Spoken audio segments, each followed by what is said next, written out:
Ito yung pagbabalita upang yan na sa isang matapang. Ito yung pagbabalita isang matapang ng balita. Ito yung isang pagbabalita upang yan na ito yung isang matapang. Tapos magsasagutin na ito yung pagsasabi ng totoo. Sa radyo ang bulitan ng Balita TV ng saksi upang yan na ito yung pagtatagpuan na dito sa radyo ang balita.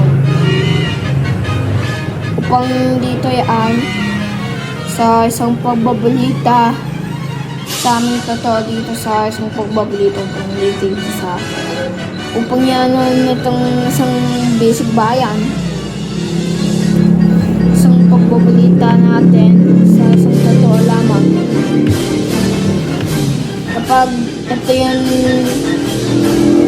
malaman natin, ito pagsiservisyon natin sa totoo dito yung pagbabalita nila sa isang kapatid.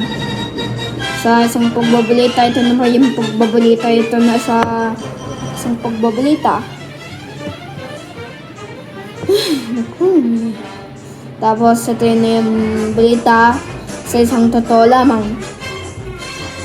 Upang dito sa balita, sa totoo lamang, dito na yung pagbabalita sa pagsaservisyo natin sa totoo lamang. Ito pagkakataon natin, matatagpuan natin dito sa isang pagbabalitang pagsasaksihin. Upang dito sa balita, upang matitigil nito ng pagsinungalingan at pagsaservisyo natin sa tao. Ito yung paggawa ng pinaprotektan o walang pinaprotektan o hindi mabuti. Diyan ito yung pagbabalita, ito na yung pagbabalita na isang mabilis na pagsasalita natin nito sa pagbabalita ng isang totoo lamang. Ito yung pagbabalita, ito na sa isang pagbabalita, ito na yung pagbabalita, yung magtatagpuan dito sa isang balita, itong sa pagbabalita yung magtatagpuan dito. Upang sa mga kapuso dito, isang pagbabalita magaling mag-report. Ito sa isang pagbabalita natin, ito na yan sa pagbabalita.